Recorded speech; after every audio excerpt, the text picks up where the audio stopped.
Assalamualaikum warahmatullahi wabarakatuh. Kami dari kelompok 5 akan mempresentasikan materi tentang Accounting Theory Construction. Di sini kami beranggotakan saya sendiri Dini Wulandari dan rekan saya Dian Fauziah, Suci Widya, dan Nur Oktasari Lisadi. Dalam Accounting Theory Construction, cara yang baik dalam mempelajari teori akuntansi ialah dengan mengklasifikasikan teori-teori tersebut berdasarkan asumsi, di mana bagaimana teori tersebut berbentuk dan pendekatan teori-teori dalam menjelaskan dan memprediksi kejadian aktual. Beberapa klasifikasi yang telah terbukti berguna ialah pendekatan pragmatik, sintaktik, semantik, normatif, dan positif, serta naturalistik. Yang pertama itu ada teori pragmatik. Pendekatan pragmatik itu didasarkan pada pengamatan atas perilaku akuntan atau pihak-pihak yang menggunakan informasi yang dihasilkan oleh akuntan. Teori pragmatik ini membahas berbagai hal yang berkaitan dengan pengujian kebermanfaatan informasi, baik dalam konteks pelaporan keuangan eksternal maupun manajerial. Dalam teori ini terdapat dua pendekatan, itu ada pendekatan pragmatik deskriptif dan pendekatan pragmatik psikologis. Selanjutnya itu ada teori sintaktik dan semantik. Teori sintaktik adalah satu interpretasi teori dari akuntansi biaya historis tradisional.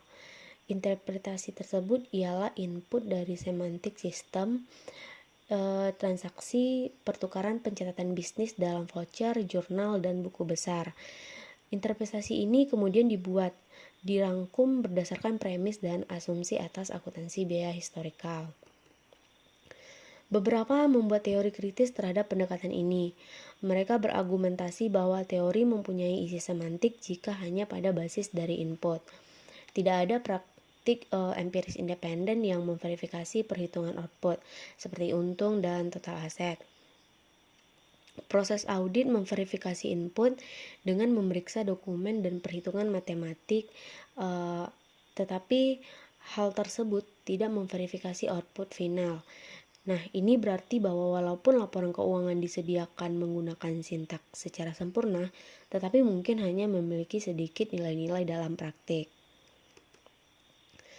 Teori-teori berdasarkan biaya historis itu mengarah kepada hipotesis yang perlu kehati-hatian lebih jauh. Hipotesis ini kemudian tidak dapat diuji dan sebagai pendekatan falsifikasionis. Hipotesis tersebut tidak berguna untuk pengambilan keputusan keuangan, kecuali untuk sekedar memverifikasi jurnal entry. Nah, dengan begitu, hipotesis tersebut tidak informatif dan tidak memberi pengetahuan dalam proses akuntansi. Kritik atas biaya historis intinya mengkritik pengukuran nilai kini dan merupakan pelopor nilai wajar yang diusung IFRS. Selanjutnya itu ada teori sintaktik. Dalam teori sintaktik ini itu berusaha menjelaskan praktek akuntansi dan memprediksi bagaimana akuntan akan bereaksi pada situasi tertentu atau bagaimana mereka melaporkan peristiwa tertentu. Teori akuntansi sintaktik adalah teori yang berorientasi untuk membahas masalah-masalah tentang bagaimana kegiatan-kegiatan perusahaan yang telah dirumuskan secara semantik dalam elemen keuangan yang dapat diwujudkan dalam bentuk laporan keuangan. Selanjutnya itu teori sintaktik ini meliputi pula hubungan antara unsur-unsur yang membentuk struktur pelaporan keuangan atau struktur akuntansi dalam suatu negara, yaitu ada manajemen, entitas pelapor, pemakai informasi, sistem akuntansi, dan pedoman penyusunan laporan. Yang kedua itu ada teori semantik. Teori semantik ini berkaitan dengan penjelasan mengenai fenomena, objek atau peristiwa, dan istilah atau simbol yang mewakilinya. Dalam teori semantik ini, itu menekankan pada pembahasan pada masalah penyimbolan dunia nyata atau realitas, kegiatan perusahaan ke dalam tanda-tanda bahasa akuntansi atau elemen statement akuntansi, sehingga orang dapat membayangkan kegiatan fisik perusahaan tanpa harus secara langsung menyaksikan kegiatan tersebut. Teori semantik ini itu juga berusaha untuk menemukan dan merumuskan makna-makna penting pelaporan keuangan. Sehingga teori ini banyak membahas pendefinisian makna elemen atau objek, pengidentifikasian, atribut, dan penentuan jumlah rupiah atau pengukuran elemen sebagai sebuah atribut. Saya Dian Fauzia akan melanjutkan presentasi rekan saya Dini Wulandari, di mana materi selanjutnya adalah kerangka teori akuntansi. Kerangka teori akuntansi ini terbagi menjadi 7 bagian. Yang pertama, pernyataan tentang sifat entitas akuntansi dan lingkungannya. Yang kedua, pernyataan tentang tujuan dasar akuntansi keuangan. Yang ketiga, evaluasi terhadap kebutuhan pemakai dan batasan kemampuan pemakai dalam memahami, menginterpretasikan, dan menganalisis informasi yang disajikan. Yang keempat, pemilihan tentang apa yang seharusnya disajikan. Yang kelima, evaluasi terhadap batasan yang berkaitan dengan pengukuran dan gambaran perusahaan.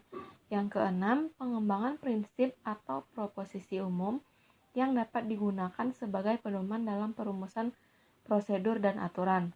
Yang ketujuh, perumusan struktur dan format pencarian dan pemrosesan data, peringkasan, dan pelaporan informasi yang relevan. Selanjutnya, teori normatif. Pada tahun 1950 sampai dengan tahun 1960-an adalah apa yang sering dideskripsikan sebagai masa keemasannya bagi riset akuntansi normatif. Teori normatif periode ini terkonsentrasi baik di dalam menurunkan true income atau profit dalam sebuah periode akuntansi atau mendiskusikan jenis informasi akuntansi yang akan berguna dalam membuat keputusan ekonomi. True income ini menurut ahli True Income berkonsentrasi untuk mendapatkan pengukuran tunggal untuk aset dan sebuah angka profit yang unik dan tepat.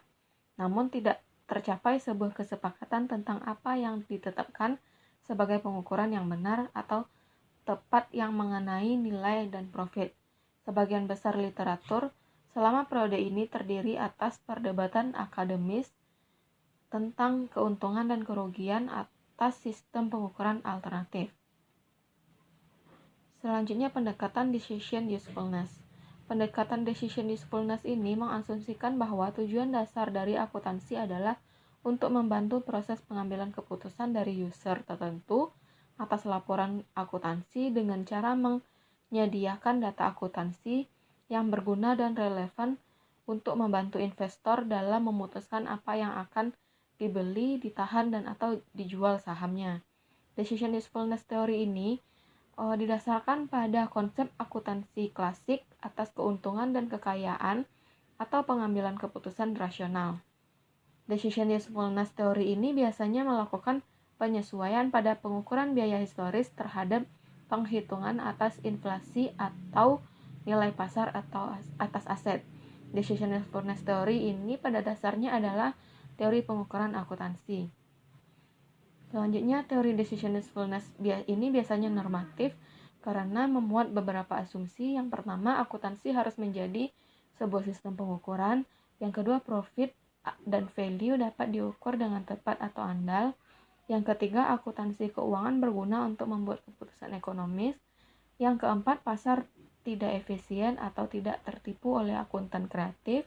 Yang kelima, akuntansi konvensional tidak efisien dalam arti informasi. Dan yang keenam, ada satu pengukuran profit yang unik. Pendekatan decision usefulness ini diartikan sebagai finansial instrumentalis dan finansial realis. Sugesti bahwa sistem akuntansi alternatif harus dinilai dengan kemampuan prediksinya adalah perpanjangan dari logikal positif dan disebut instrumentalis, yaitu teori yang tidak memiliki kegunaan kecuali sebagai instrumen prediksi. Selanjutnya, teori positif. Teori positif ini pada tahun 1970-an, teori akuntansi menatap kembali metodologi empiris, yang biasanya disebut sebagai metodologi positif. Positif dan empiris berarti mengetes atau menghubungkan hipotesis atau teori akuntansi kepada fakta pengalaman di dunia nyata. Penelitian akuntansi positif pertama kali difokuskan pada pengujian beberapa asumsi yang dibuat oleh ahli teori normatif secara empiris. Baiklah, saya Suci Widya akan melanjutkan presentasi dari rekan saya. Selanjutnya yaitu perbedaan utama antara teori normatif dan positif adalah bahwa teori-teori normatif perspektif sedangkan teori positif deskriptif. Penjelasan atas satu prediksi. Teori normatif menjelaskan bagaimana orang seperti akuntan harus bersikap untuk mencapai suatu hasil yang dinilai tidak benar, moralnya, adil, atau hasil yang baik. Teori positif tidak mengatur bagaimana orang atau seorang akuntan harus bersikap untuk mencapai suatu hasil yang dinilai menjadi baik. Sebaliknya, mereka menghindari membuat penjelasan yang syarat akan nilai. Mereka menggambarkan bagaimana orang berperilaku atau terlepas dari apakah itu benar. Mereka menjelaskan mengapa orang berperilaku dengan cara tertentu, atau mereka memprediksi apa yang telah orang lakukan atau akan lakukan. Selanjutnya yaitu adanya perspektif yang berbeda. Beberapa peneliti menyarankan agar fokus penelitian secara naturalis lebih tepat untuk memperoleh pengetahuan tentang perilaku akuntansi dalam pengaturan secara natural. Salah satu idenya adalah bahwa kita dapat melakukan penelitian sealami mungkin. Pendekatan ini memiliki dua implikasi. Yang pertama, seperti kita tidak dapat memiliki asumsi yang berbentuk sebelumnya atau teori. Yang kedua, kita fokus pada masalah spesifik perusahaan yang kita teliti. Selanjutnya, pendekatan naturalistik dapat dibandingkan dengan penelitian ilmiah akuntansi yang lebih rentan terhadap penggabungan hasil dari pengujian sejumlah hipotesis untuk membentuk teori umum akuntansi. Penelitian naturalistik dimulai dari situasi sebenarnya, yaitu dengan tujuan utama untuk menjawab pertanyaan apakah yang sedang terjadi, apa permasalahan yang sedang terjadi. Dengan ini kita tidak memberikan kondisi secara umum untuk segmen masyarakat yang luas.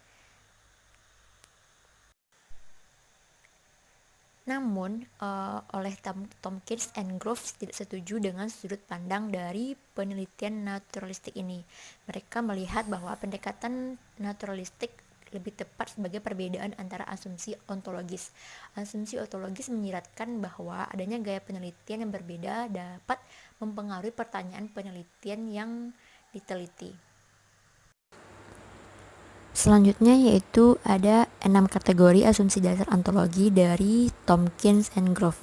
Yang pertama yaitu adanya asumsi reality as a concrete structure, yang berarti realitas sebagai sebuah struktur yang konkret. Yang kedua adanya reality as a concrete process, atau realitas sebagai sebuah proses yang konkret. Yang ketiga adanya reality as a conceptual field of information, yang artinya bahwa realitas sebagai sebuah bidang informasi yang konseptual. Yang keempat yaitu reality as a symbolic discourse, berarti bahwa realitas sebagai sebuah wacana yang simbolik. Yang kelima yaitu realitas sebagai konstruksi sosial. Yang keenam yaitu reality as a projection of human imagination, yang berarti realitas sebagai sebuah proyeksi dari imajinasi manusia. Nah, selanjutnya yaitu perbedaan antara penelitian ilmiah dan penelitian naturalistik. Di sini ada 4 perbedaannya. Yang pertama yaitu asumsi ontologi, di mana asumsi ontologi ini di penelitian ilmiah melihat realitas secara objektif dan konkret atau secara berwujud. Jika pada penelitian naturalistik, asumsi ontologi. Selanjutnya, saya Nur Oktasari Lisadi akan melanjutkan presentasi mengenai artikel yang dibuat oleh Watts and Zimmerman tentang teori akuntansi positif. Penelitian akuntansi positif modern ini mulai berkembang pada tahun 1960-an ketika Ball and Brown, Beaver, dan yang lain-lainnya memperkenalkan metode keuangan empiris untuk akuntansi keuangan. Angka akuntansi ini akan menyediakan informasi mengenai keputusan investasi pasar, surat berharga, dan telah menggunakan perspektif informasi untuk menyelidiki hubungan antara angka akuntansi dan harga saham. Di dalam teori akuntansi positif ini, mereka berupaya menjelaskan sebuah proses yang menggunakan kemampuan, pemahaman, dan pengetahuan akuntansi, serta penggunaan kebijakan akuntansi yang paling sesuai untuk menghadapi kondisi tertentu di masa yang akan datang. Teori akuntansi positif pada prinsipnya beranggapan bahwa tujuan dari teori akuntansi itu sendiri adalah untuk menjelaskan serta memprediksi praktik-praktik akuntansi, perkembangan teori positif. Ini juga tidak dapat dilepaskan dari ketidakpuasan terhadap teori-teori normatif serta kekurangan-kekurangannya.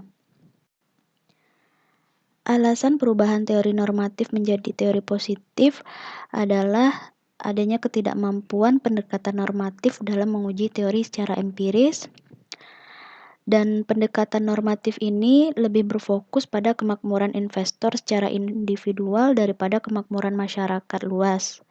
Pendekatan normatif juga tidak mendorong atau memungkinkan terjadinya alokasi sumber daya ekonomi secara optimal di pasar. Contemporaneous Positive Accounting Theory.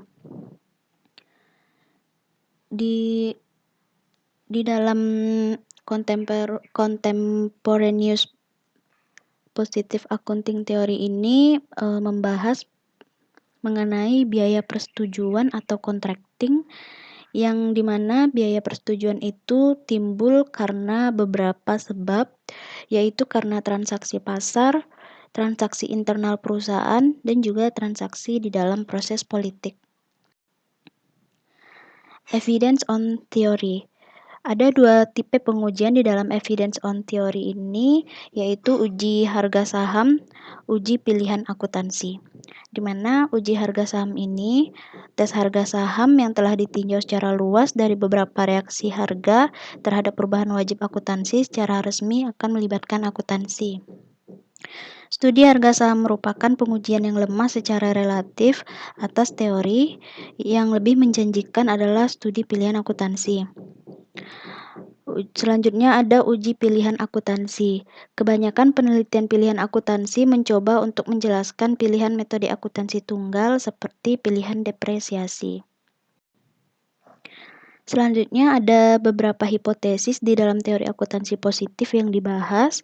Yang pertama ada hipotesis rencana bonus. Dalam hipotesis ini semua hal dianggap dalam keadaan tetap, di mana para manajer perusahaan dengan rencana bonus cenderung untuk memilih prosedur akuntansi dengan perubahan laba yang dilaporkan dari periode masa depan ke periode masa kini.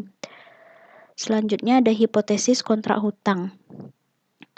Dalam hipotesis ini semua hal lain dalam keadaan tetap, di mana makin dekat suatu perusahaan terhadap pelanggaran pada akuntansi yang didasarkan pada kesepakatan utang, maka kecenderungannya adalah semakin besar kemungkinan manajer perusahaan untuk memilih prosedur akuntansi dengan perubahan laba yang dilaporkan dari periode masa depan ke periode masa kini. Selanjutnya itu ada hipotesis biaya politik. Dalam hipotesis ini semua hal lain diasumsikan juga dalam keadaan tetap, di mana makin besar biaya politik yang mesti ditanggung oleh perusahaan, manajer biasanya akan cenderung lebih memilih prosedur akuntansi yang menyerap pada laba yang dilaporkan dari masa sekarang menuju masa depan. Dalam penelitian akuntansi positif ini juga ada beberapa kritik yang dikemukakan oleh Ball and Foster, Thinker et al., Christensen, Holthausen and Lethwich, Low et al., McKee dan Whittington dan Hines. Sekian presentasi dari kelompok kami. Lebih dan kurang kami mohon maaf. Wassalamualaikum warahmatullahi wabarakatuh.